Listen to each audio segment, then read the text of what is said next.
Avec nous aujourd'hui, sept invités de la fashion, de la tech, de la fashion tech, puisque c'est le thème de ce nouveau numéro. Alors, nous voulions faire un hommage à Monsieur Albert, j'ai envie de dire, avec sa, hélas, dernière création à Z Factory, super tech, super chic. Depuis la Covid-19, le luxe doit une partie de sa formidable résilience aux technologies. Ça, on ne le dit pas assez. Que serait le luxe sans ces technologies? Deuxième clé de décryptage, le luxe avait l'étiquette du cancre de l'e-commerce. Rappelons-nous, au début de la crise Covid, on disait que le luxe était en danger parce que justement, il n'avait pas cette compétence e-commerce. Et puis finalement, un an après, eh bien, quand on fait le bilan, troisième idée que nous vous proposons, troisième clé de décryptage, c'est que le futur du luxe s'inscrira, et je pense que ça va être vraiment un fil rouge d'analyse, dans à la fois l'excellence créative, donc ça, rien de nouveau, mais aussi associé à l'excellence technologique. Des NFT qui fascinent tous les publics et qui fascinent également le luxe. Et on va voir que ces NFT, est-ce que c'est vraiment le Graal? Mais surtout, on va comprendre que ces NFT, c'est à la fois un symbole concret d'une rareté, d'une propriété et de l'exclusivité numérique. Le luxe croit vivre une révolution digitale, mais en fait, c'est digital, ce n'est que le sommet de l'iceberg. L'iceberg, au total, c'est la data.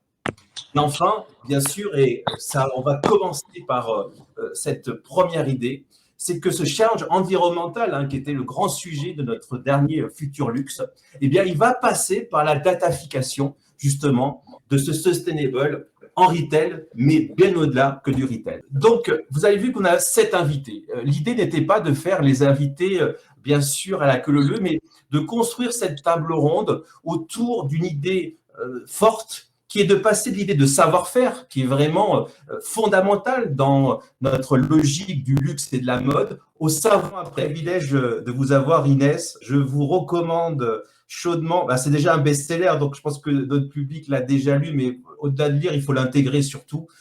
Pour moi, c'est... Voilà, il y a une notion d'un petit peu, c'est un petit peu un coup de poing à la gueule, mais dans le bon sens du terme, vraiment pour réveiller les consciences. Moi, la première question, elle est vraiment fondamentale. Quelle est votre définition de l'écologie numérique? Bonjour à tous, merci beaucoup pour cet accueil et je suis ravie d'être avec vous pour parler de luxe qui est initialement mon univers de base puisque j'ai commencé ma jeune carrière chez LVMH et ensuite chez Kering, donc c'est toujours très intéressant de savoir comment va évoluer le luxe.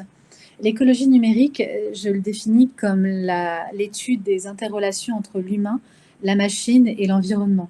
Quelles sont les externalités négatives de ces relations-là et quelles solutions potentielles on peut y apporter? Et justement, donc dans cette écologie numérique, ce qui est très intéressant, c'est que vous l'associez à une valeur qui est très profonde, qui est la résilience. Comment mettre en place un numérique résilient? Donc les deux sont liés. Et c'est quoi le numérique résilient?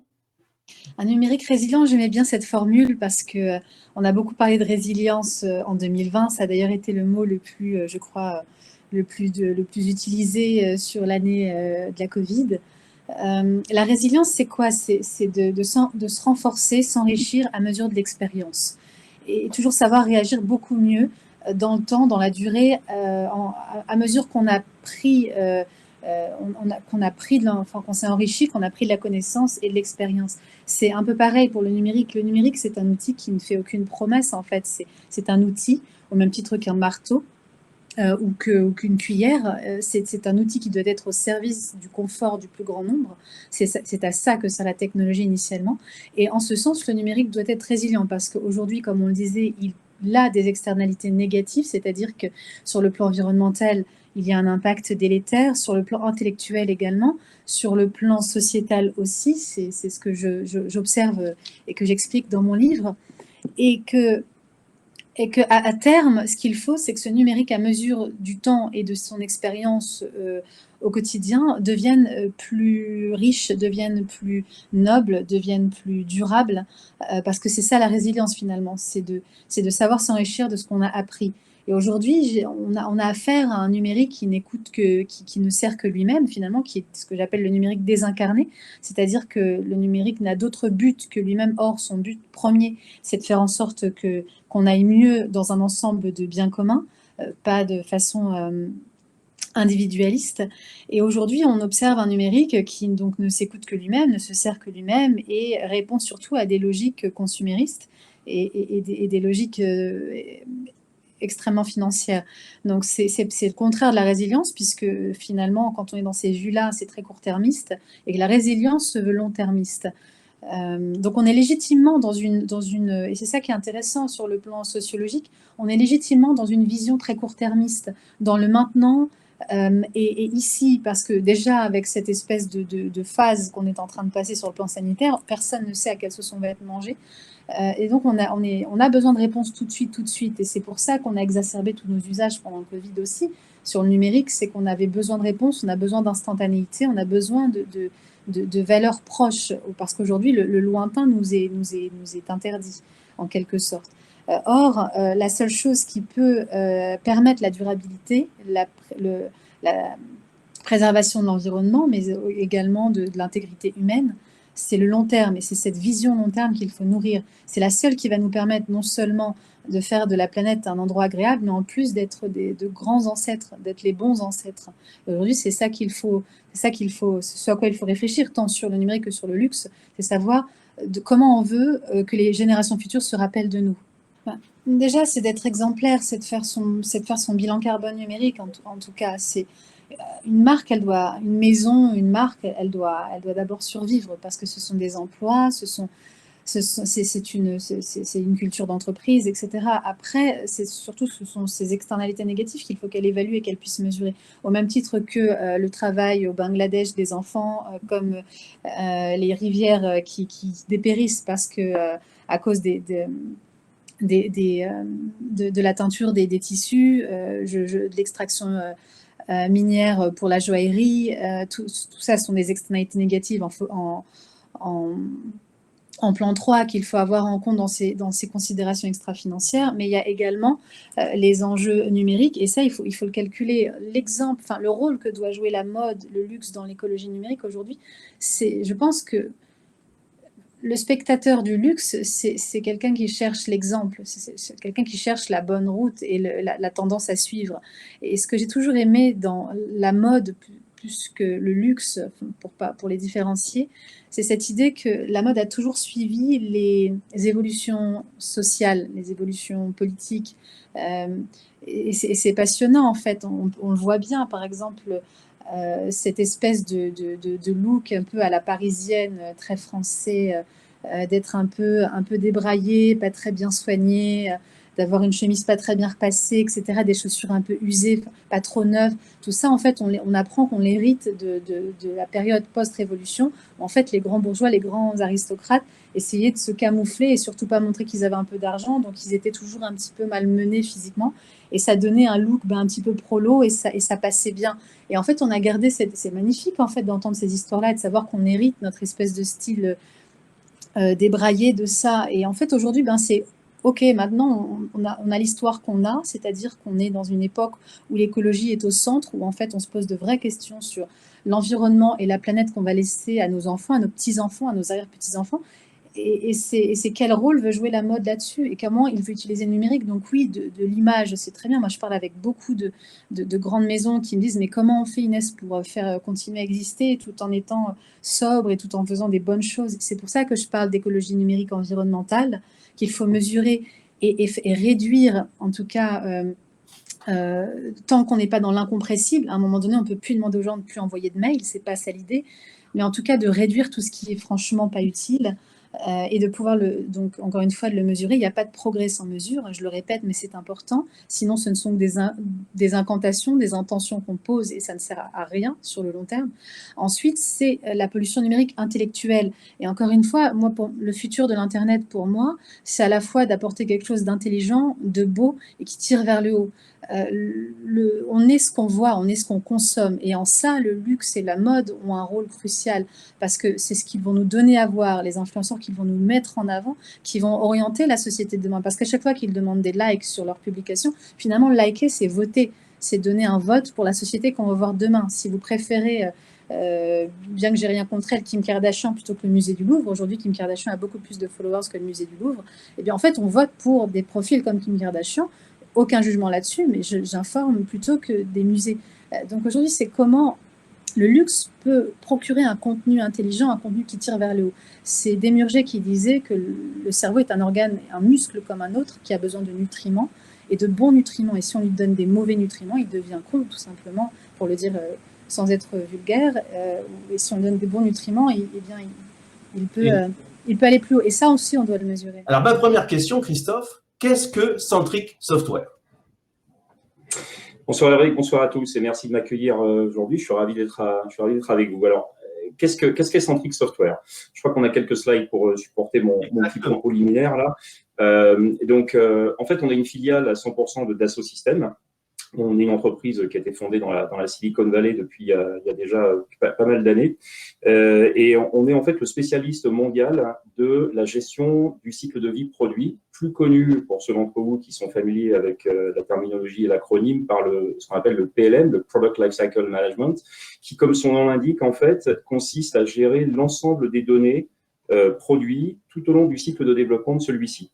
Donc, en fait, on aide vraiment les entreprises du secteur du luxe et de la mode et des produits de grande consommation d'une manière générale, donc parce qu'on est vraiment spécialisé sur ce domaine, à digitaliser leur processus de développement de produits grâce à une solution qui permet essentiellement de faire de la collaboration entre les différents acteurs impliqués au cours du cycle de développement produit. Donc, on est à peu près 450 personnes aujourd'hui et on est effectivement présent dans l'ensemble du monde entier et dans les grandes capitales du luxe et de la mode. En fait, nous, on est dans le business du remplacement de Microsoft Excel parce que pour tout ce qui tourne autour de la conception et du développement de produits de la mode et du luxe, l'outil qui est le plus utilisé, le plus gros dénominateur commun, en fait, c'est Microsoft Excel. On a des myriades de gens dans les entreprises du secteur du luxe et de la mode qui passent leur temps à rentrer des données dans des tableaux Excel, à comparer les informations qu'ils ont entrées dans un tableau Excel, par exemple des informations de prix, par exemple des informations liées aux matières, par exemple des informations liées aux fournisseurs, et qui passent leur temps à rentrer ces informations, à les comparer, à les recouper, à les trier. Et ça, c'est effectivement quand ça se passe bien. Sinon, quand ça se passe bien, quand ça se passe relativement bien. Sinon, il n'y a pas que de l'Excel en termes de technologie dans les sociétés de la mode et du luxe. Il y a aussi toute une série de documents auteurs qu'on appelle du PDF, par exemple pour des images, de l'Adobe Illustrator pour la partie design, et puis toute une série de documents du Word, enfin tous les outils qu'on utilise quasiment au quotidien dans notre secteur d'activité. Et nous, en fait, on remplace l'ensemble de ces processus, on digitalise l'ensemble de ce processus en mettant en place une solution collaborative qui permet de gérer l'ensemble du cycle de vie du développement de produits, depuis la planification de la connexion, ce qu'on appelle le merchandising, en passant par le design, le développement, les achats, jusqu'au contrôle de réception dans les entrepôts. Bien sûr, en respectant des jalons de planning, puisque une collection, dès qu'elle doit être lancée, elle est soumise à un timing très serré pour ne pas rater les chiffres de vente. Le savoir-faire, donc la technologie alliée des défis environnementaux mode et luxe, c'est fondamental. Notre dernier Futur Luxe était dédié justement au sustainable vu par LVMH. Comment la technologie peut aider ce challenge? Il me paraît fondamental parce qu'on est guetté par le greenwashing. Oui, alors pas que grâce à Centric PLM, j'aimerais bien, mais moi je suis consommateur comme vous et je suis aussi sensible et de plus en plus sensible comme tous les consommateurs à l'origine des produits que j'achète, que ce soit pour ce que je mange, que ce soit pour ce que je porte et aucun consommateur aujourd'hui dans une industrie d'ailleurs qui est la deuxième plus forte contributrice au réchauffement climatique, l'industrie de la mode et du luxe après l'extraction minière et tout ce qui tourne autour des industries de l'énergie est la plus contributrice malheureusement aux problématiques de réchauffement climatique. En fait, nous, en tant qu'acteurs dans le domaine, avec nos clients, on travaille sur déjà la capture de ces informations. Alors, on a travaillé, le PLM, il faut le voir comme à la fois une source d'information, parce qu'on gère l'ensemble des sources de données, enfin des données liées au développement de produits. Donc, on a beaucoup d'informations sur les matières, sur la provenance des matières, sur la façon, sur les processus de fabrication de ces matières, sur les processus de prototypage. Enfin, donc, on a énormément d'informations dans le PLM qui permettent pour nous de donner une photo globale à l'ensemble de nos clients de leur efficacité énergétique et leur efficacité en termes d'éco-responsabilité. Donc, on s'appuie en fait sur les 5 piliers de la responsabilité sociétale de l'entreprise. Donc, l'empreinte carbone, on est capable effectivement de calculer dans le cadre effectivement des protocoles Kyoto ou d'EFRA des scores par produit et par matière. On est capable également de créer des indicateurs dans le produit qui tournent autour de la gestion des déchets d'emballage. Par exemple, si effectivement vous vendez au Royaume-Uni ou en Europe, les importateurs sont responsables du paiement des déchets d'emballage. Donc, c'est du coup une donnée qui a un impact très important sur le coût de revient du produit. On a également tout ce qui est la chaîne d'approvisionnement. Il y a énormément d'initiatives qui existent dans le domaine, définies par des tiers, tels que la Better Cotton Initiative, Blue Design, ou j'en passe, Recycled Ocean Polyester. Il y a plein d'initiatives comme ça qui doivent, sur lesquelles nous, on doit apporter une visibilité et une capacité à gérer l'ensemble de la chaîne d'approvisionnement pour supporter justement ces initiatives, et toujours dans l'objectif de calculer des scores d'éco-responsabilité, des scores d'efficience. Il y a l'économie circulaire, qui a fait l'objet d'ailleurs de la dernière aussi, du dernier webinaire. Comment construire un produit, par exemple, pour ce qui concerne la fibre, l'un des éléments majeurs, c'est la capacité à recycler cette fibre, à la réutiliser. Donc, il faut construire un produit avec une nomenclature associée qui permet de déconstruire ce produit pour effectivement comprendre véritablement comment recycler la matière première.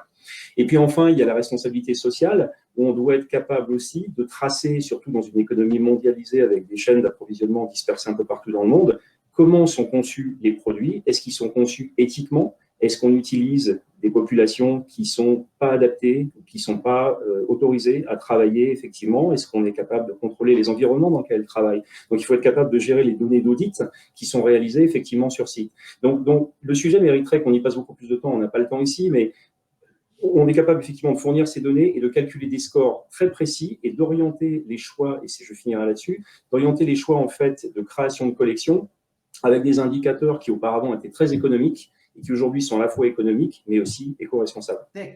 Associé au retail. Chez Snap, on est justement au cœur de ces usages, et vous le voyez sur cette slide, on est au cœur de ces usages mobiles et caméras. Chaque jour, 280 millions d'utilisateurs qui ouvrent notre application et qui atterrissent sur la caméra. Et justement, en fait, la question qu'on se pose, c'est que font-ils lorsqu'ils ouvrent la caméra? Ils font tout ce que font les personnes et les utilisateurs de 15 à 40 ans d'une certaine façon. Ils utilisent la caméra pour communiquer, pour se divertir, pour jouer et aussi pour acheter. Et donc, jusqu'à maintenant, c'est vrai que ces usages, ils sont fondamentaux dans les changements, de nos vies et de la consommation des médias que l'on fait. Et chez Snap, c'est vraiment l'humain et les usages qui vont dicter l'évolution des comportements, l'évolution de nos technologies et de nos produits. Aujourd'hui, c'est vrai que l'humain est vraiment au cœur de nos réflexions et au cœur de notre stratégie. Et si on doit parler de la tech, maintenant, de la technologie qui permet de fluidifier l'expérience d'achat, cette technologie, c'est la réalité augmentée. Chaque jour, vous l'avez vu dans les chiffres précédents, chaque jour, on a 75% de notre audience donc quotidienne qui interagit avec la réalité augmentée. 75% de 280 millions, ça fait un peu plus de 200 millions d'utilisateurs à travers le monde qui interagissent avec la réalité augmentée. Ça positionne évidemment Snap comme leader sur ce sujet à travers le monde. Il y a un peu de temps de ça, je crois 1 an ou quelque chose comme ça, il y avait Tim Cook, donc le CEO d'Apple, qui disait que dans 10 ans, on ne saura pas comment on aurait fait sans la réalité augmentée. Et c'est assez marquant, puisque c'est vrai que lorsqu'on regarde dans notre quotidien aujourd'hui, on se demande comment on aurait pu faire d'une certaine façon sans les smartphones, sans un iPhone. Et en fait, grâce aux smartphones, aujourd'hui, et aux acteurs comme Snapchat, la réalité augmentée accessible. Et c'est vrai, on peut pas le renier. Historiquement, la réalité augmentée sur Snapchat, c'était comment je vais essayer une couronne de fleurs, comment je vais jouer avec mes enfants qui mettent des oreilles de chien. Donc on était vraiment sur l'aspect fun et playful, mais aujourd'hui, la réalité augmentée est devenue extrêmement utile. Et évidemment, pardon, Eric, tu voulais dire quelque chose? Justement, j'avais une question justement. Comment, et je rebondis par rapport à la remarque d'Élise, quand du coup on fait un essayage Dior, comme vous avez fait. Moi j'ai 2 questions que je vois comme ça. Ma première question, c'est comment on arrive à travailler avec la minutie du détail Dior, et est-ce que ça transforme? Je pense que c'est une excellente question, et on a quand même pas mal communiqué sur ce cas pratique. Alors, la minutie du détail, c'est vrai que lorsqu'on regarde Snap dans son origine, on a été créé par Evan Spiegel. Evan Spiegel, c'est un designer. Snapchat vient de Los Angeles d'une certaine façon, totalement, et pas de San Francisco. Donc c'est vrai que c'est le côté design, il est extrêmement cher au fondateur de Snapchat, qui est Evan Spiegel. Donc c'est vrai que dans l'ADN et dans l'essence, on a un souci du détail. Et vous le verrez, partout où vous baladez dans l'application, on a fait en sorte de faire une application qui soit vraiment design et axée sur l'expérience utilisateur. Donc, je dirais le premier point, c'est ça, c'est cette obsession du détail et du design. Et puis notre technologie qui est extrêmement avancée sur la réalité augmentée. Et pour ensuite répondre à l'autre question qui est est-ce que ça convertit? Oui, ça convertit, puisque évidemment les usages ont évolué, et on s'est rendu compte que sur cette activation en particulier qu'on a pu faire avec la maison Christian Dior, on a eu un retour sur investissement média de supérieur à x6. Donc, s'ils avaient investi 10 €, ils auraient eu 60 € en vente de marchandises, de produits. Et donc oui. la dimension, alors là, on est entre le pratique et le réenchantement en fait de l'acte d'achat. Parce que c'est pas simplement l'essayage. Qu'est-ce que le futur justement de ce réenchantement avec Snap et autres technologies AR?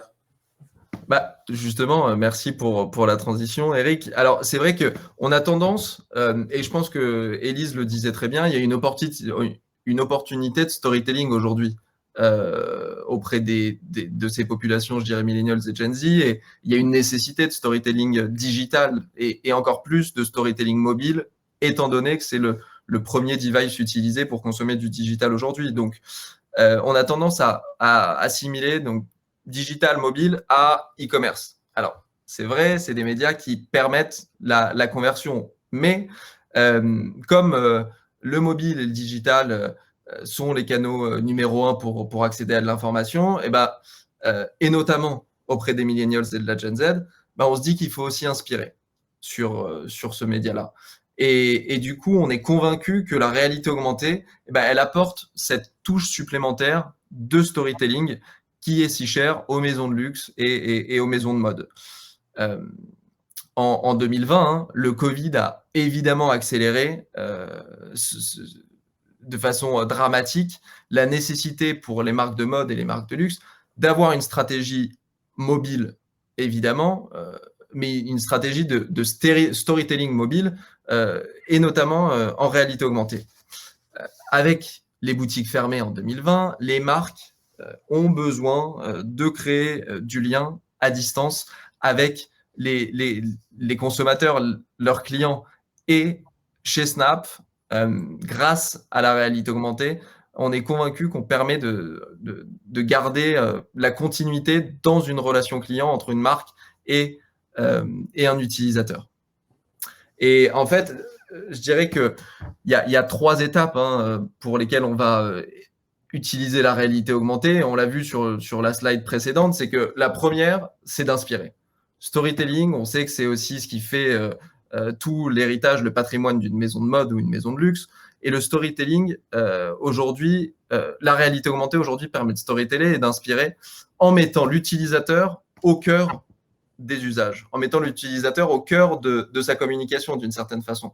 Et on permet à l'utilisateur aussi de co-créer avec la marque. Et c'est évidemment extrêmement apprécié par les générations Z et millennials. Ensuite, on permet, grâce la réalité augmentée permet aussi d'engager. Elle permet de faire découvrir un univers de marque. Un univers de marque comme des virtual showrooms qui ont été des éléments essentiels pendant le Covid pour faire découvrir à quoi ressemblait une boutique de luxe. Puisque aujourd'hui, c'est justement la différence entre une boutique de luxe et une boutique traditionnelle retail ou de mode. Je dirais, une boutique de mode ou une boutique traditionnelle retail, ben, ça va être le storytelling physique, la façon dont elle se met en scène, dont la marque se met en scène dans le monde physique. Et le virtual showroom, bah, c'est une nécessité de mise en scène dans le monde digital pour ces maisons.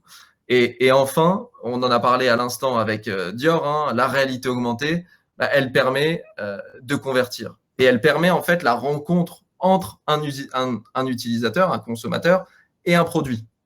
Et tout en gardant un craft exceptionnel. Enfin, aujourd'hui, chez Snap, moi, je suis assez fier d'être chez Snap pour plein de raisons, mais aussi parce que on a un craft et on a une qualité de rendu qui est extrêmement fidèle. Pour vous dire même, et je ne citerai pas les maisons, mais on nous a souvent dit, ah bah, en fait, en réalité augmentée, c'est même mieux que le produit en vrai.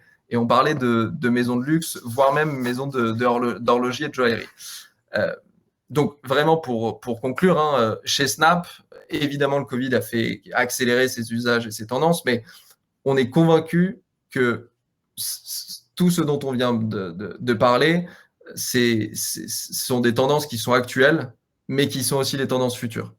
Et avec l'arrivée des nouvelles technologies comme la 5G, eh ben, on va avoir tout ça, évidemment, s'accélérer encore. J'appelle Rémi Baume.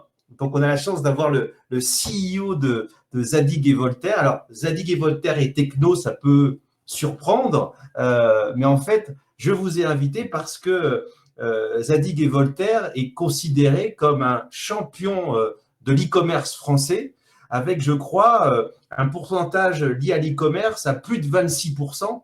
Donc, Zadig & Voltaire est fort en e-commerce, elle a une part fondamentale dans son business model et il permet, au-delà bien sûr de la créativité, de la résilience de la maison. Alors moi, j'ai une question à vous poser, Rémi. Comment Zadig & Voltaire est devenu un champion de l'e-commerce? Bonjour Eric, bonjour à tous. Alors, le mot champion est un beau qualificatif. Je pense qu'on n'est vraiment pas les seuls quand même à être dans ces niveaux intéressants, effectivement, de participation du digital dans notre activité globale, puisqu'effectivement, tous les jours qui avancent nous rapprochent de 30% à peu près de notre activité sur le e-commerce. Alors, je vais en parler, bien sûr, je vais répondre à votre question. Je dirais que on a parlé là jusqu'à présent d'un certain nombre d'outils très tech, très nouveaux, très intéressants avec le gaming, la réalité augmentée. Et finalement, c'est vrai que ça touche profondément l'image et c'est quand même une immense part de notre job au quotidien, c'est l'image de marque pour renouveler l'amour de l'univers et de la marque. Alors là, je vais parler un peu plus de commerce parce que face à l'image, il y a effectivement le commerce. Et puis surtout en nous projetant un peu sur la suite et en vous immergeant sur les questions qu'on se pose. Alors en fait, dans le cas de Zadig & Voltaire, la chance de cette marque, c'est d'avoir intégré très tôt le digital, puisque ça fait vraiment une bonne quinzaine d'années que c'est complètement internalisé. Et effectivement, ces outils-là sont culturellement tout à fait en place. C'est très développé. Donc, je dirais que dans les deux phases classiques du développement du e-commerce, la première, c'était finalement le digital en soi. Bon, on est passé effectivement très largement tous, et Zadig & Voltaire beaucoup, sur la partie omnicanal, c'est-à-dire le mélange du sourire et de l'écran, vraiment la combinaison maximum des outils de vente croisés entre le digital et le web.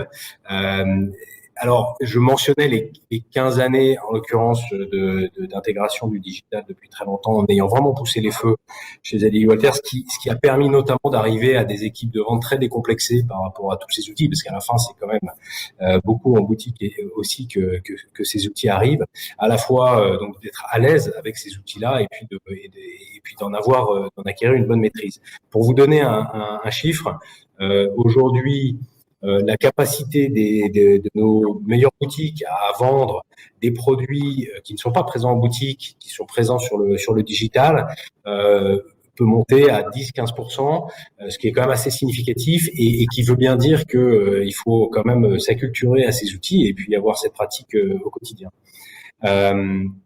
Alors évidemment, dans le cas de ce qu'on a vécu en 2020, finalement, on a tous vu ces croissances du digital. Nous, on a vraiment eu des croissances très significatives parce que on était sur des périodes assez longues, à des x2, x4 de ce volume de digital, ce qui compensait pas la fermeture des boutiques, mais qui rendait un feedback assez agréable du besoin de la marque, même dans un moment qui n'est pas simple à vivre.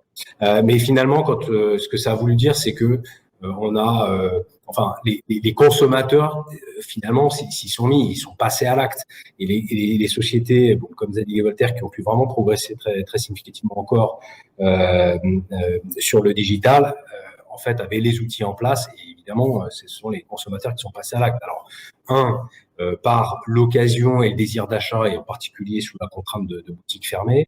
Deux, c'est passé dans les mœurs que le fait de payer online, c'est plus un problème sur le web. La confiance des processus de retour. Voilà. Donc, il y a tout un écosystème qui s'est vraiment accéléré depuis ces 12-18 mois. Et on l'a vu, nous, sur nos deux types de clientes. On a vraiment deux types de clientèle. On a des fans de la marque qui connaissent la marque depuis très longtemps et qui souvent achètent beaucoup notre prêt-à-porter. Et puis on a aussi, et on recrute énormément par ce biais-là, des clientes plus jeunes qui rentrent par la maroquinerie. Et la conjonction en fait des deux, on a vu pendant ces 12-18 mois finalement une rencontre entre la jeune génération qui évidemment est encore plus à l'aise avec les outils digitaux et puis des produits un peu plus facile à acheter online comme la maroquinerie, les sneakers, puisqu'il n'y a pas les sujets de taille qu'il peut y avoir sur le prêt-à-porter. D'une part donc avec cette population de fans et puis vraiment les clients et les clientes beaucoup qui achètent notre prêt-à-porter qui finalement s'y sont encore plus mis et le mix entre le mix canal entre des très grandes fidèles de nos boutiques qui également se mettaient à acheter online a été vraiment encore plus accéléré par ces 18 derniers mois. Donc, je dirais que ce rapide topo, pour vous dire là où on en est, eh bien, nous amène, nous pensons, à une espèce de fin de deuxième phase qu'on appelle l'omnicanal et puis ce que je voulais partager avec vous aujourd'hui, c'était là où on se projette. On va faire un petit cours marketing. Alors, on a un petit cours marketing par un CEO, c'est rare. Pauline, est-ce que tu peux passer ce slide qui est un peu votre slide magique quand on dit, enfin, c'est la vision d'omnicanalité et bien au-delà de la marque aujourd'hui. Alors, exactement. Voilà. Merci Eric de me lancer sur la suite parce que finalement, bon, ce graphe montre simplement que historiquement, ces 10 dernières années, tout le monde a travaillé à l'omnicanalité, c'est-à-dire à la jonction entre le retail et le digital. Et je pense que désormais, ce qui est vraiment très intéressant, et c'est vraiment un sujet de tech enabling, mais qui est d'abord un sujet de créativité, c'est ce qu'on appelle le no-canal, c'est-à-dire finalement le fait que, bien sûr, entre nos canaux historiques du retail et du digital, désormais, il faut travailler sans couture, sans silo, et quel que soit le point d'entrée entre le retail, le digital, le service client, du client dans la marque, ça doit être totalement immersif et donc on a encore toujours du travail à faire pour nous, les marques de mode et luxe aussi sans doute encore, à faire tomber les barrières géographiques et les barrières de canal. Mais pour revenir plus sur des sujets de créativité, on parlait un peu du live shopping aussi tout à l'heure. Quelle est la version, le live shopping, donc vous savez tous, hein, c'est un phénomène colossal qui prend à partir de la Chine, hein, puisque on estime que plus de 10% de l'e-commerce chinois, qui même est déjà colossal, se fait par le live shopping, qui représente plusieurs dizaines de milliards d'euros. Quelle est sa version du live shopping qui fonctionnerait en Europe?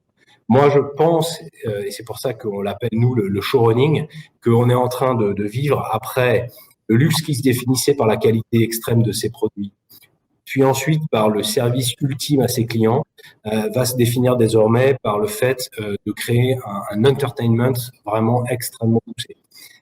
Et donc, nous, on essaie de parler de live shopping parce que live shopping, c'est d'abord du shopping et finalement, ça va être quasiment en creux.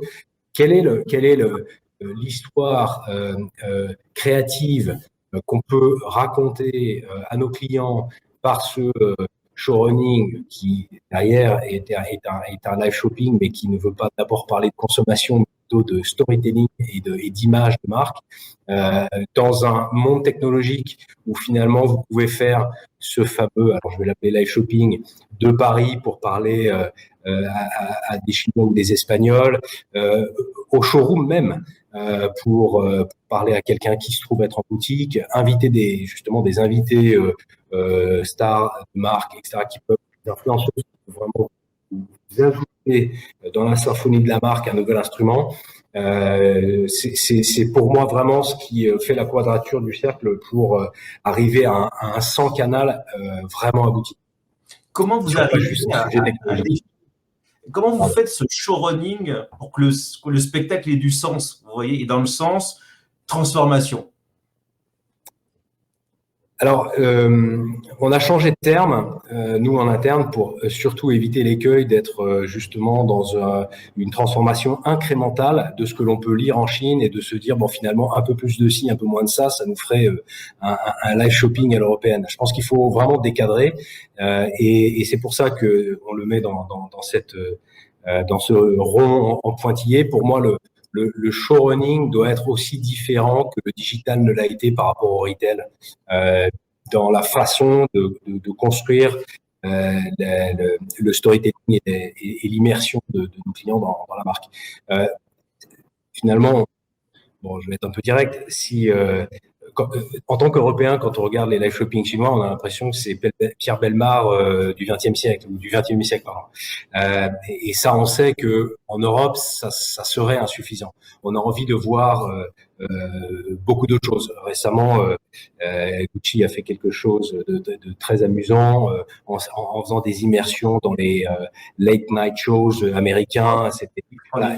Qu'est-ce qui fait en sorte que finalement, prenons même un point de vue de création d'une série télévisée. Qu'est-ce qui fait que une histoire avec des prises de rendez-vous, avec des surprises, avec des choses intéressantes, peut créer un rendez-vous qui donne aux Européens qui ont leurs propres envies, justement ce désir de venir et de revenir régulièrement dans une histoire voilà, qui est raconté avec quelques clauses de rendez-vous à ses clients.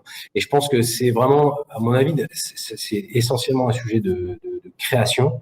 Et c'est pour ça que quand on parle de luxe et de tech, je trouve pour ma part que, notamment dans les débats que j'ai pu lire aussi dans les fils là en parallèle, le choix qu'il y a et qui se pose encore entre des défilés physiques et des défilés virtuels, en fait, ça a juste fait rééclater quelques contraintes et par-barrières de créativité qui ont explosé et qui, à mon avis, n'ont pas fini d'être ouvertes pour amener de la créativité par les outils tech et la façon différente de voir notre métier. Donc voilà, je dirais que évidemment la technologie c'est un enabler, mais que ça nous ouvre en fait, ça enlève des carcans qu'il pouvait y avoir et ça nous ouvre encore plus de champs de créativité pour nous, ce qui quand même à la fin est le rôle des marques de mode et de luxe. C'est vrai que le live streaming chinois est très différent. Moi, je le trouve totalement fascinant. Il y a deux façons de le voir. Déjà, c'est fait par des stars, entre guillemets, puisque c'est des KOL là. Mais moi, ce qui me fascine, c'est la couche technologique qui est derrière. Parce que en même temps, on a un grand show et en même temps, on joue à des jeux vidéo. Donc, il y a vraiment une congruence entre le spectacle et la techno, vraiment au-delà d'un support live stream. Est-ce que vous pensez que ça peut venir en France et ça peut parler à des consommatrices françaises? Alors, oui et non. C'est-à-dire, oui, absolument, dans le sens où c'est des technologies qui sont disponibles. C'est clair que ce qu'on voit fonctionner en Chine, c'est aussi lié au fait que les Chinois sont extrêmement joueurs, qui veulent de la nouveauté en permanence. Et donc, ce côté d'immédiateté, aussi le côté collectif, on se parle ensemble et on est quand même influencé par une impression collective, pas un choix collectif, mais plutôt une impression. C'est un écosystème qui s'est construit pour être pertinent pour les Maud, donc directrice de la transformation printemps. Alors, quand on a échangé, vous aviez un concept que vous allez appliquer, que vous appliquez pour le printemps. Alors, on parle beaucoup d'omnicanalité, ça devenait même pratiquement un gros mot marketing. Et là, vous le reboostez avec l'omnicanalité inversée. Qu'est-ce que c'est inversé? En effet, c'est une idée qui a germé quand on a préparé ce séminaire ensemble. Et en fait, quand on pense l'omnicanalité, et Rémi l'a super bien expliqué tout à l'heure, disparition des canaux en cible qui s'effacent. Pour un grand magasin comme nous sommes ni un pure player, ni une chaîne avec des boutiques en réseau. Le sujet, il est un peu différent parce que notre matrice, elle est dans notre vaisseau amiral, qui est le Printemps Haussmann, qui est complètement disproportionné par rapport aux autres magasins et aux sites internet. Et en fait, ce magasin, le sujet, c'est pas juste de le digitaliser au sens de rendre l'offre accessible en ligne, c'est toute l'expérience et la valeur de ce que nous proposons. Et donc pour nous, l'omnicanalité, c'est l'inverse au sens, le sujet, il n'est pas fonctionnel, c'est pas tellement de rendre accessible des stocks sur tous les canaux, des produits, c'est de porter l'expérience de ce magasin hors du magasin. Donc on a une expérience qui est physique, localisée, personnalisée.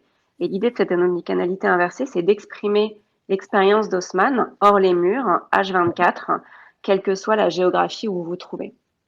En fait, cet enjeu, il repose sur 3 spécificités, je pense, qui caractérisent l'expérience du Printemps Haussmann. Le premier, c'est l'offre, évidemment, qui est extrêmement large, mais aussi avec une curation. Donc, ce n'est pas des millions et des millions d'articles, mais c'est une offre qui a un œil printemps et qui est très large, avec des exclusivités, des produits uniques. C'est un conseil, évidemment, et je pense que c'est une force importante du grand magasin d'avoir cette capacité de conseil transversal. Et pour nous, les personal shoppers doivent à l'avenir être un des piliers de cette omnicanalité. Avant le confinement, avant le Covid, c'était un service hyper VIP, assez confidentiel. On a parlé tout à l'heure un peu des live shopping en Chine, mais au-delà de ce phénomène, tous les marques et tous les magasins ont dû s'y mettre un peu en crash lors de la fermeture. Nous également. Et on s'aperçoit qu'en fait, c'est une manière de poursuivre une relation avec des clients qui est assez unique et qu'on a envie d'industrialiser. Donc, c'est aussi ça, l'omnicanalité inversée. L'idée, c'est de se porter ce conseil, cette offre et cette expérience physique hors les murs, H24, où que vous soyez basé. Justement, on parle peu, mais pour moi, le vendeur a une place fondamentale. Justement, quand les magasins ont été fermés, d'un coup, on a forcé les vendeurs à faire du live shopping ici. Quelle est la place du vendeur dans cette omnicanalité inversée et comment la tech peut devenir son meilleur allié? Alors, le vendeur, il est évidemment essentiel, puisque, en fait, l'omnicanalité inversée, l'idée, c'est de personnifier et de mettre en avant le rôle du conseil, puisque dans une offre aussi large, transcatégorie, c'est ce qui fait la différence, évidemment. En fait, moi, j'ai en tête, alors je ne vous ai pas fait de petit schéma, j'ai en tête une sorte de matrice avec imaginez un axe vertical qui serait le vendeur, qui peut être en magasin ou digitalisé, et un client qui peut être également en magasin ou chez lui dans son canapé. Quand les deux sont présents physiquement, ok, c'est une relation magasin. Quand les deux sont à distance, c'est une relation online un peu désincarnée. Quand il y en a un qui est en magasin et l'autre chez lui, et quand il y en a un qui est chez lui et l'autre en magasin, alors là, on rentre dans un truc un peu hybride. Et dans tous les cas, dans les 4 cases de ma matrice, on a un vendeur qui permet de répondre à une demande parce que c'est un vendeur augmenté. Et le vendeur augmenté veut dire des choses différentes selon que le vendeur est colocalisé ou pas avec le client. Quand on est en magasin, voilà, les tablettes vendeurs, on a bien compris, on a accès à toute l'offre, c'est super. Mais c'est pas que ça. C'est aussi un algo de recommandation produit qui peut être basé sur ce que le client a acheté, ce qu'il aime, sur les séances de personal shopping qu'il a déjà pu avoir, et donc il a pu exprimer certaines choses. Donc, on a beau être tous les deux colocalisés en magasin à un instant T, dans cette omnicanalité inversée, où en fait la relation personnifiée, elle se poursuit d'un canal à l'autre, eh bien, même lorsqu'on est en face, le vendeur, il peut être augmenté. Idem lorsqu'on est en ligne. Et quand le client est chez lui et le vendeur en magasin, alors on peut complètement faire vivre l'expérience d'Haussmann grâce à de la visio. Alors, on a vu plein de visios de marques, de vendeurs qui se baladaient dans le magasin, mais c'est un moyen d'humaniser et de personnifier le digital.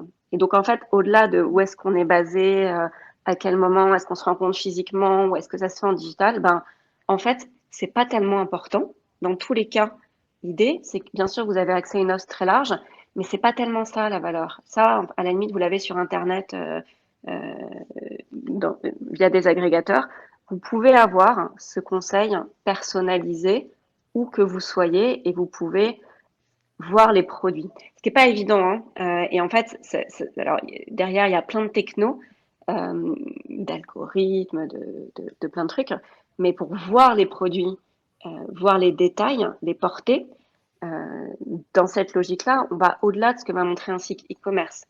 Par exemple, nous, on s'est doté d'un studio pour faire du live shopping avec une caméra qui permet de voir l'ultra détail des produits. On a des personal shoppers qui peuvent les porter, voir comment ça bouge. Enfin, c'est des produits un peu vivants qui ont besoin d'être incarnés. Donc, ça donne une autre dimension. On est vraiment dans l'humanité. On est vraiment sur… ça peut surprendre, hein, technologie et confiance. Donc, vous êtes le CEO fondateur d'une maison bien connue dans la blockchain, mais vous employez moins le nom. Moi, déjà, en fait, j'ai une première question à vous poser qui va être totalement liée à cette dimension de confiance. C'est que vous parlez beaucoup de digital passport. Qu'est-ce que le digital passport? Alors, moi, j'ai beaucoup de chance parce que je passe un petit peu là, à la fin, donc j'ai pu prendre plein de notes. Il y a beaucoup d'énergie dans le chat. Il y a énormément de choses extrêmement intéressantes. C'est fantastique d'avoir ce panel d'experts et toutes ces expériences qui ont été partagées. On sent vraiment le monde de demain. Et oui, notre mission, c'est de construire une relation directe, oui, entre les marques et ceux qui interagissent avec eux. Le monde a changé, bien sûr. Le monde du digital, qui était censé être quelque chose de très ouvert, de très direct, est devenu très centralisé, très intermédié. Aujourd'hui, les marques ont plus nécessairement toute la data sur leurs clients. Elles doivent passer par des plateformes pour entrer en contact avec eux.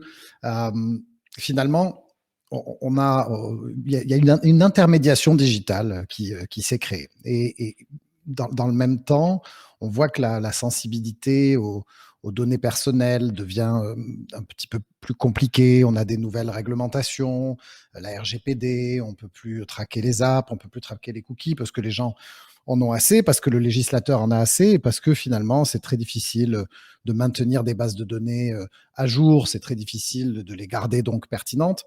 Et c'est très difficile de les protéger. Personne, finalement, n'est capable de ne pas se faire hacker. On l'a vu, même les plus grands se font hacker. Et donc, dans ce contexte, nous, ce qui nous a intéressés, c'est de dire, est-ce qu'il y a des technologies qui permettent, finalement, de s'affranchir de l'intermédiation digitale, qui permettent de créer un lien direct entre une marque et un membre de sa communauté, un possesseur d'un objet, et de faire ça finalement de manière décentralisée, de manière ouverte, en permettant finalement à une industrie peut-être de s'affranchir de la dépendance vis-à-vis de très grands acteurs qui ont tendance à centraliser, à mettre des péages entre les marques et leur public. Donc, tout ça, c'est une grande introduction pour dire finalement, on a regardé, on est toute une équipe de cofondateurs. On a un des anciens cofondateurs de Vestiaire Collective, Alexandre Cognard. On a des gens qui ont fondé des grands succès technologiques français comme Tids et Overblog. Tout ce petit monde s'est un petit peu passionné pour cette technologie des bases de données décentralisées qu'est la blockchain, et s'est demandé finalement, ça marche très bien tout ça dans le monde de la finance et de la banque. Et quand on a ce contexte que je viens de décrire, à quoi ça pourrait nous servir dans le monde des marques et de la relation entre les marques et les propriétaires d'objets? Et c'est comme ça qu'on s'est mis à travailler à l'époque où on démarrait les NFT, donc il y a 5 ans. Alors évidemment, on n'en parlait pas. Hein, nous, vous savez, il y a 3 semaines, on ne pouvait pas employer ce terme. Donc ça fait 4 ans qu'on travaille sur les NFT, qu'on fait des NFT. Et on va en parler de ça, bien sûr. Et personne ne connaissait il y a 3 semaines. Donc on a vu, donc on avait ce contexte. On avait cette technologie qui transformait des usages dans le monde de la banque et de la finance. On avait l'émergence des NFT. On s'est dit, OK, alors qu'est-ce qu'on peut faire autour de ça? Et ce qu'on peut faire autour de ça, c'est dire, voilà, aujourd'hui, on rentre dans ce qu'on appelle le Web 3.0, le Web de la valeur, le Web de la rareté. Avant, quand on avait une photo sur un ordinateur, si je l'envoie aux 402 personnes qui sont connectées dans ce webinar, eh bien, il y a 402 photos. Aujourd'hui, grâce au NFT et à la blockchain, on peut avoir des objets numériques uniques.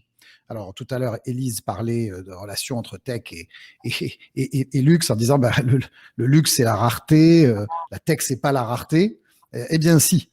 Maintenant, la tech, c'est aussi la rareté parce qu'on est capable de créer un objet numérique unique, et c'est aussi l'exclusivité puisqu'on est capable de donner cet objet numérique unique à son propriétaire de la même façon qu'on lui a donné son objet rare, fait avec des matériaux rares, par des artisans et des savoir-faire uniques. Et donc, on va recréer de la rareté, de la possession, de l'exclusivité dans le monde digital avec ces objets numériques uniques. Et la première application sur laquelle on a travaillé, c'est de créer un passeport pour le produit, un passeport digital. Le produit, il existe dans la vraie vie. Quand c'est un produit de valeur, il a souvent un numéro de série, et quand c'est un produit contrefait, il a souvent un identifiant physique qui permet d'éviter, de le repérer et d'éviter qu'il soit contrefait. Nous, on va lui attacher un double digital. Ce double digital, il va avoir, d'une certaine manière, les mêmes fonctionnalités que le passeport a pour nous. Il dit qui on est.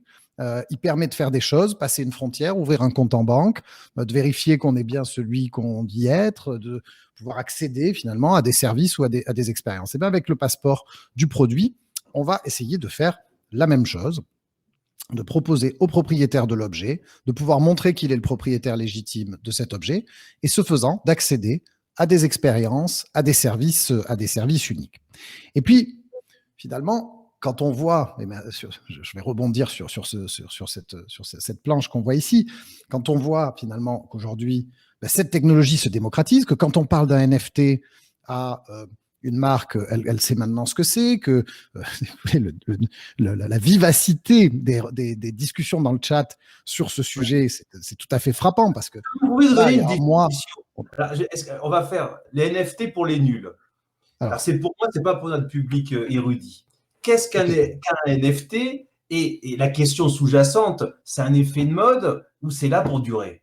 Alors, c'est là pour durer parce que ça transforme profondément le digital en amenant la notion de rareté numérique qui n'existait pas avant. Un NFT, c'est un jeton, donc un jeton qui est sur une blockchain. Donc, c'est un élément d'une base de données décentralisée. Du fait que cette base de données soit décentralisée, on a la possibilité d'avoir la notion de possession. C'est-à-dire que comme la base de données n'est pas chez un acteur fermé qui pourrait la modifier à sa guise, eh bien, on a cette possibilité d'avoir la garantie qu'on en est bien le propriétaire. Donc, pour la première fois, on peut être le propriétaire d'un objet numérique, d'un jeton.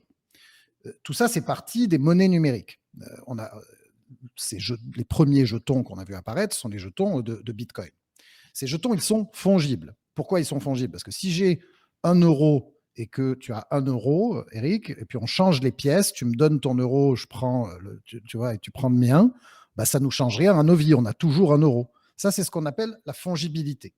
La non-fongibilité, c'est si tu as acheté un sac Hermès et que tu as un certificat papier du sac Hermès, et que moi j'ai acheté une Breitling et que j'ai le certificat papier de la Breitling, même c'est peut-être 2 certificats papier, mais enfin, ils n'ont pas la même valeur, quoi. On comprend bien que si c'est nos titres de propriété de nos appartements, ces titres de propriété ou ces certificats, ils sont pas fongibles. On ne peut pas les échanger, même s'ils sont de la même sorte. Eh bien, un jeton non fongible, c'est la même chose.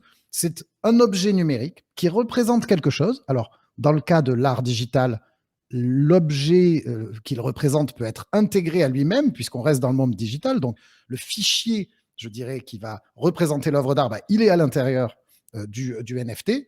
Dans le cas où on parle d'un objet physique, eh bien, il vit à côté. Alors évidemment, quel est le lien? Je vois une question. Quel est le lien entre l'objet physique et l'objet numérique? Ça, tout dépend du niveau de sécurité que la marque veut apporter sur son produit. Pour certains produits, une robe à 200, 300 euros, on n'a pas besoin d'une unicité parfaite, donc on peut mettre un QR code à partir du moment où on accède aux fonctionnalités du passeport. Pour, je dirais, une montre de luxe, là, on peut pas mettre de technologie dessus. Donc, on va mettre des numéros de série, puis on va mettre les mêmes sur le passeport. J'ai envie de vous dire, est-ce que vous avez une puce, vous, dans votre bras, qui vous lie à votre passeport? Non, absolument pas. Pourtant, le douanier, il peut quand même vérifier que vous êtes bien la bonne personne. Et puis, sur certains objets, on va pouvoir mettre des puces NFC, du Bluetooth Low Energy, etc., etc. Il y a une vidéo incroyable que vous avez chez Ariani où on peut ouvrir sa Tesla grâce à votre techno, donc plus besoin des clés. Ariani est là pour ouvrir les portes des Tesla, très chic. Alors bon, ça c'est formidable parce que en fait, et merci de citer cet élément. Oui, c'est là. Je vais rebondir là-dessus, mais je finis votre dernière question. Oui, c'est là pour rester parce que le web de la valeur va transformer profondément nos usages en ligne. Et on l'a bien entendu, et je reviendrai après la réponse sur Tesla, sur quelques-uns des exemples qui ont été mis en avant par Geoffrey, par Rémi tout à l'heure, et qui me semblent intéressants. Donc oui, pourquoi la Tesla c'est intéressant? Parce qu'en fait, ce qu'on a fait, c'est qu'on a utilisé les API de Tesla. Donc on a notre CTO à une Tesla, et donc lui, il a la possibilité d'ouvrir sa voiture à distance. Et on a inclus sa clé dans un passeport numérique. Et on a réussi à transférer ce passeport numérique d'une personne à l'autre. Et ce faisant, on a transféré les droits sur son contenant, en utilisant juste ce qui est publié par Tesla. C'est ni un hack, ni un... Mais donc, cette seconde personne a donc pu ouvrir la voiture. Et ce qui est intéressant là-dedans, c'est j'ai cette preuve de propriété, j'ai cet élément unique qui me permet de faire quelque chose, et puis je peux, grâce à une sorte de système de single sign-on, de signature porté par l'ownership, je peux accéder à un service. Donc oui, c'est là pour rester parce qu'on a entendu plein de choses. Geoffrey tout à l'heure qui disait, voilà, les Bitmoji, qu'est-ce que ça va changer? Et puis tous ces ponts dont on a besoin entre le physique et le réel. Et tout ça, comment on le fait dans le monde du luxe, sans exclusivité, sans portabilité, sans rareté? C'est ça que le NFT va nous amener. On parlait de nos canals. Comment on va faire? Là, on va sortir de chez nous. Alors, c'est très bien toutes les chaussures numériques, etc. Clubhouse, tout ça, c'est formidable. Mais bon, je veux dire, le monde se déconfine. On va aller prendre l'air un petit peu. On va avoir envie d'avoir des vraies fringues. Et je suis d'accord. Alors, je suis pas du tout d'accord avec le fait que l'industrie de la mode est le deuxième plus grand pollueur. Ça, c'est une fake news. On a entendu des milliards de fois. Il faut vraiment qu'on arrête de dire cette chose-là parce que c'est faux. Ça a été démontré. Ça ne veut pas dire qu'il n'y a pas un énorme problème écologique autour de la mode qu'il faut résoudre, mais ça, il faut vraiment faire attention. Il y a pas mal d'articles qui expliquent que ce statement est faux, mais on va quand même avoir envie de s'habiller, on va quand même avoir envie de sortir, de faire des choses, et on va... Comment on va faire le lien finalement entre tout ce qu'on a vécu, toute cette surdigitalisation et puis le monde réel? Qu'est-ce que ça veut dire d'avoir envie d'être habillé en Chanel dans la vraie vie et puis de s'associer à Chanel lorsqu'on est en ligne? Ça ne veut pas forcément dire avoir une robe 3D, ça veut peut-être dire avoir une vignette, avoir un badge. Dans le no-canal, comment je fais le lien entre l'expérience que j'ai avec la marque en ligne, l'expérience que j'ai avec la marque offline, entre les shows que je peux voir maintenant digitalement? La Paris Fashion Week a annoncé cette semaine qu'ils avaient eu un quart de milliard d'euros de media value depuis le début de l'année. Ça ne changera pas. Maintenant, c'est des Fashion Week, c'est des événements B2C. Comment la marque va pouvoir interagir avec les gens qui regardent le show en ligne? Imaginez qu'on puisse mettre des QR codes, qu'on puisse permettre aux gens de récupérer des NFT, des objets rares, uniques, que les marques vont distribuer pendant ces shows, ou peut-être sur leur campagne, et peut-être demain des objets, des goodies numériques, des vignettes. Tout ça va être demain pris en compte, supporté par les plateformes. Je suis sûr que Snap demain proposera d'embarquer son NFT, son filtre exclusif Dior dans Snap. Je suis sûr que Instagram permettra de faire une photo selfie montrant qu'on est bien le propriétaire de quelque chose, ou d'afficher dans sa photo de profil le badge disant qu'on était au défilé hier. Tout ça, ça vient, ça sera porté et rendu possible finalement par les NFT. Et donc, à la fin de la journée, je reviens au tout premier point, créer une relation directe et durable et perpétuelle entre les marques et les gens de leur communauté, ou les gens qui possèdent leurs objets. Lorsqu'une marque va distribuer des NFT qui correspondent à ses produits, des NFT qui correspondent à l'expérience qui a été vécue, ou à des produits purement digitaux, elle va déployer ce parc de NFT qui vont rentrer dans la possession de sa communauté, de ses propriétaires d'objets. Et ce faisant, on va complètement changer la direction de la relation. Avant, pour communiquer avec quelqu'un, il fallait avoir son email, le garder à jour dans une base de données, essayer de la protéger. Maintenant, vous allez avoir des parcs d'objets numériques sur les téléphones des gens qui décideront quand est-ce qu'ils voudront ouvrir la porte avec les marques, qui choisiront quel type de relation ils vont avoir avec elles. Ça sera toujours à jour, ça sera super protégé niveau data, parce que la data reste sur le téléphone. Et donc, finalement, une relation directe, perpétuelle, portée par les intérêts des gens, leur, je dirais, surface d'expérience avec la marque et les objets qu'ils possèdent. Merci Pierre-Nicolas, c'était vraiment le savoir-faire tech et confiance, parce que tout ça, finalement, in fine, c'est de l'humain, c'est de la confiance. J'ai peut-être une dernière chose sur la confiance. On a beaucoup parlé, vous avez vu, j'ai pas du tout parlé de la transparence, de l'amont, etc., la façon dont le produit a été fait pour parler de blockchain. La transparence, elle se base aussi sur les choix technologiques. Bon, est-ce qu'on est open source? Est-ce qu'on est sur des technologies où tout est vérifiable? Lorsqu'on a un produit fini, c'est important d'être sûr s'il a été réparé ou s'il a changé de main. C'est parfois très intéressant de savoir que son propriétaire a vécu une expérience extraordinaire. On a besoin d'une très grande transparence, d'une très grande robustesse. Et nous, c'est sur ça qu'on travaille. Vous pourrez voir des projets peut-être qui travailleront sur de la transparence amont et donc qui voudront dire, voilà, nous, on veut vous montrer comment le produit a été fait. Il faut bien vérifier quand on voit ces choses-là et se demander, est-ce que la transparence est totale? Est-ce qu'on me dit qu'il y a une blockchain pour finalement que j'ai la certitude que tout ce qui est dedans va m'être montré? Ou finalement, est-ce qu'il y a quand même un tri qui est fait? Et à ce moment-là, s'il y a un tri qui est fait, pourquoi est-ce qu'on utilise une blockchain? Des blockchains privées, c'est ça, hein, c'est en gros. Et des blockchains privées, non open source, et surtout dans lesquelles finalement, on peut choisir de montrer ce qu'on veut ou pas montrer. Technologie et storytelling. J'appelle Élise dans l'arène, Élise Yoshida. C'est un grand plaisir de vous avoir. Le storytelling, donc c'est ce qu'on appelle le marketing narratif. Hein. C'est au départ mettre en exergue ce qui fait la spécificité d'une marque, nourrir son positionnement auprès du consommateur, et le tout par le biais d'émotions. Donc, en fait, si on pense à la mode, le storytelling, c'était au départ aussi essentiellement aviser des gens, des personnes en lien direct avec le produit, donc des acheteurs, des VIP, la presse, tous les gens qui étaient amenés à travailler avec le produit. On peut imaginer ça quand on pense au défilé, par exemple. Un défilé, c'est une assemblée de Happy Few dont le quidam ne verra finalement que 10 secondes le lendemain dans son JT de 20 heures ou dans son Vogue dans le daté du mois suivant, quelque chose comme ça. Et puis, je dirais aux alentours des années 2007, 2008, puis après 2009, après l'iPhone, l'arrivée d'un Internet qui a été accessible à tous, rapide, a vraiment changé la donne. Et on a assisté à un changement de paradigme. Le souci, c'est que c'est pas allé sans problème quand même dans les maisons de luxe. Hein. Un paradigme, certes, mais ouvrir au quidam quelque chose de réservé jusqu'à présent à une élite, c'est quand même une rupture avec tous les codes traditionnels du luxe. On peut se dire, la tech, c'est l'inverse du luxe dans un certain nombre de dimensions. On peut penser à la dimension, se dire que la tech, par exemple, c'est le bruit. On se souvient de ce mot de buzz que tout le monde aimait employer il y a quelques années, qui s'oppose à la discrétion légendaire des maisons de luxe. La tech, c'est l'immédiateté, avoir tout au moment où on le souhaite, qui s'oppose là à la culture d'un temps long. On parle du temps Chanel, on parle du temps Hermès et à l'intemporalité des produits. La tech, c'est l'abondance. On a partout, tout est très facile à trouver face à la rareté des produits de luxe. La tech, c'est aussi la transparence. On verra ça aussi tout à l'heure avec la blockchain, j'imagine, face au secret des maisons de luxe.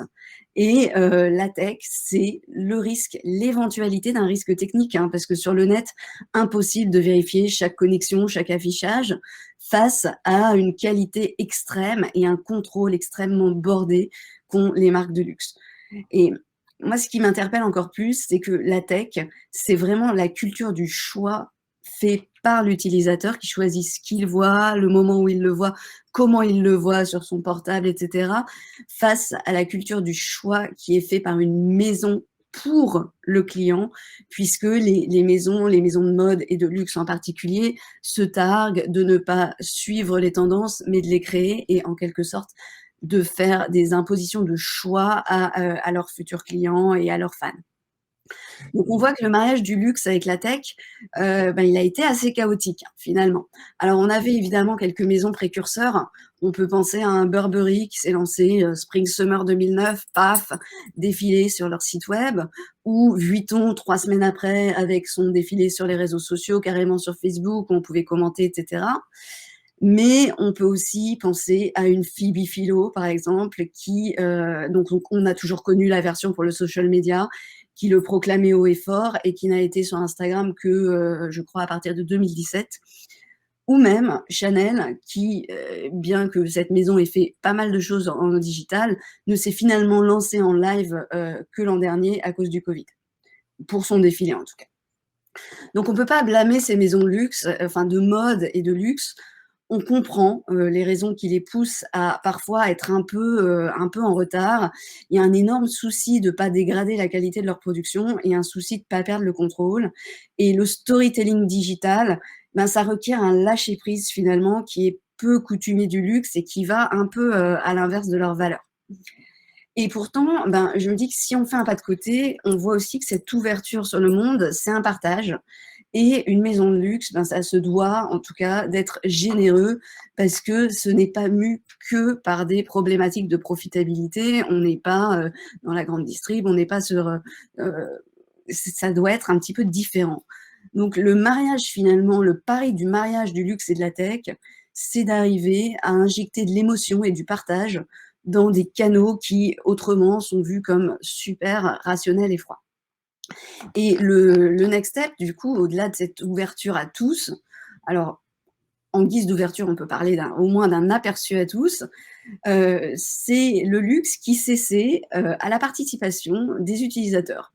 Donc on peut penser à un The Art of Trench de Burberry, toujours en 2009, où il proposait aux utilisateurs, pour les dinosaures qui sont parmi nous, vous vous en souviendrez sans doute, de poster des photos d'eux-mêmes en train de porter le trench iconique, qui a été une initiative super réussie. Et on a eu quelques tentatives d'UGC dans les années 2010.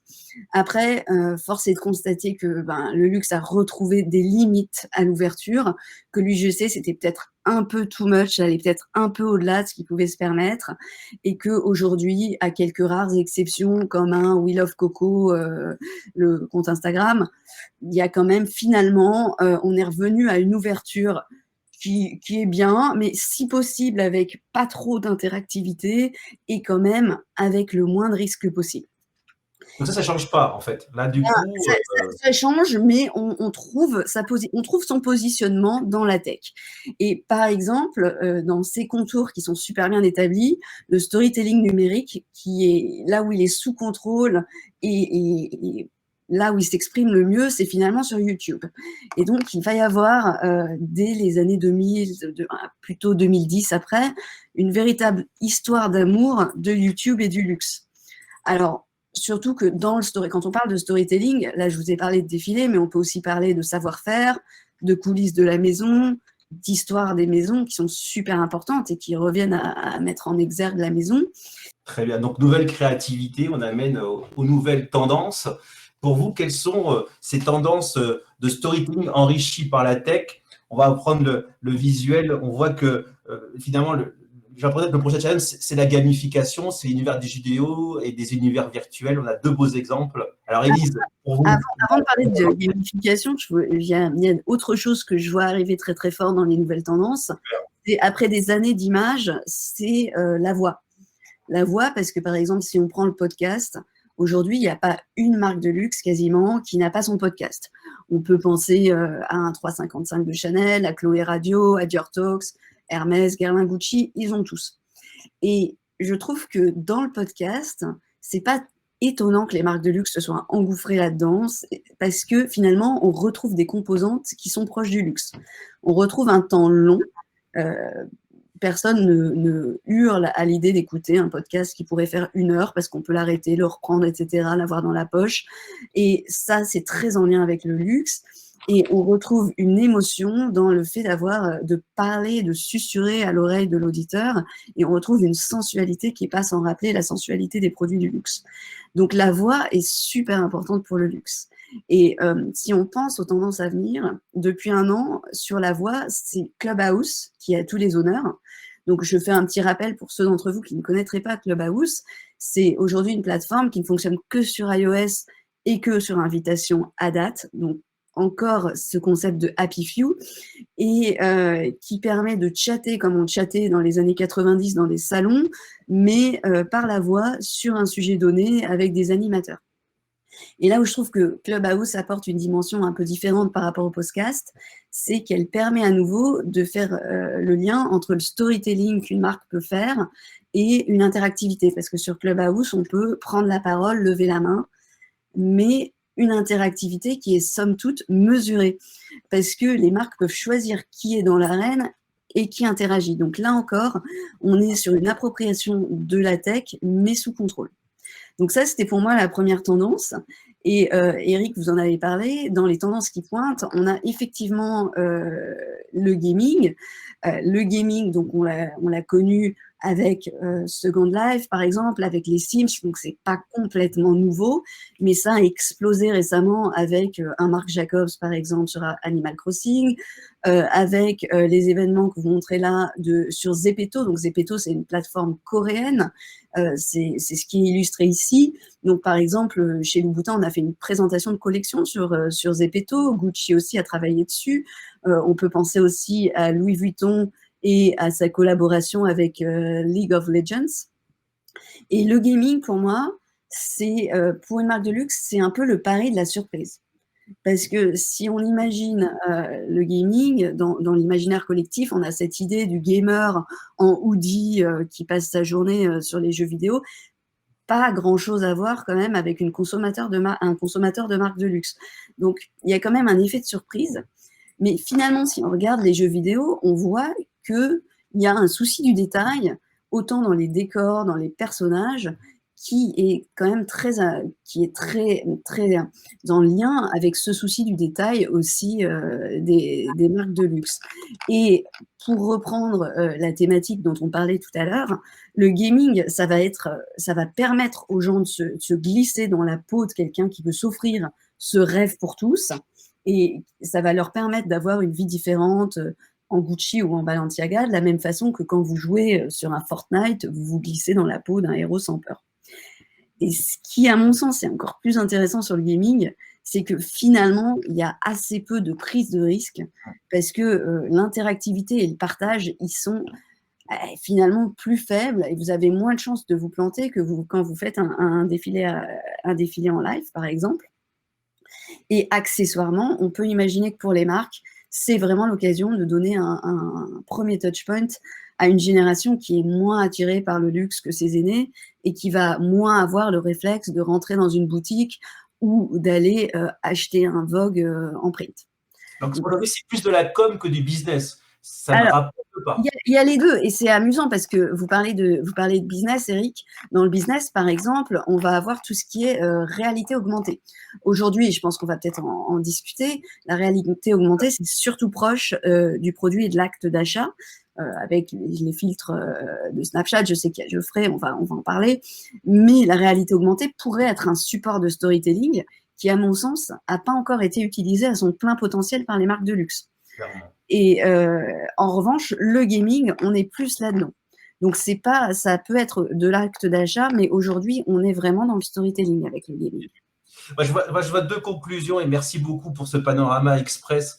Ce qui est extraordinaire, je me rappelle des premières réunions en disant mais mon Dieu, on est sur notre tour d'ivoire, est-ce qu'on va pouvoir raconter autant d'histoires? Et finalement, on voit que le luxe et la mode sont inépuisables en termes d'histoire. Vous voyez, le podcast, il faut tenir le podcast, hein, c'est pas un 10 secondes ou un 30 secondes.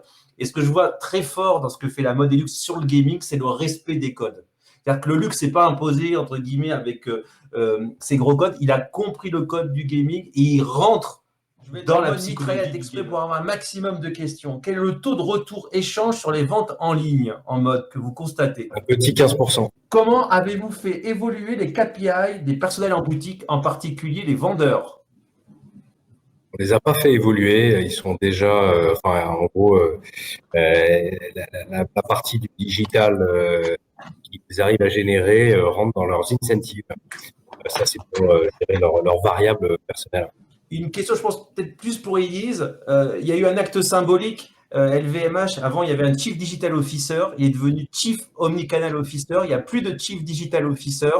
Est-ce que c'est une mode ou ça y est, les Chief Digital Officer ont fait leur temps? Alors ça, c'est marrant parce qu'on en parle depuis que le Chief Digital Officer existe. En fait, on a toujours dit que c'était un métier qui serait pas pérenne et que le digital allait infuser tout dans la maison, dans les maisons, enfin tous les départements. Je pense que c'est vrai. Moi, je le vois beaucoup.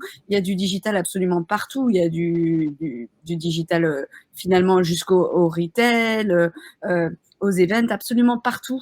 Et pour autant, je pense qu'on aura toujours besoin de quelqu'un qui a une certaine expérience, que ce soit en e-commerce ou dans la communication, et qui fasse un peu l'interlocuteur et qui aide aussi à recentrer des projets qui ont besoin de cette dimension digitale très forte derrière.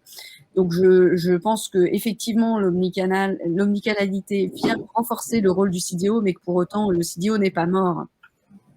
Croyez-vous au futur des défilés digitaux?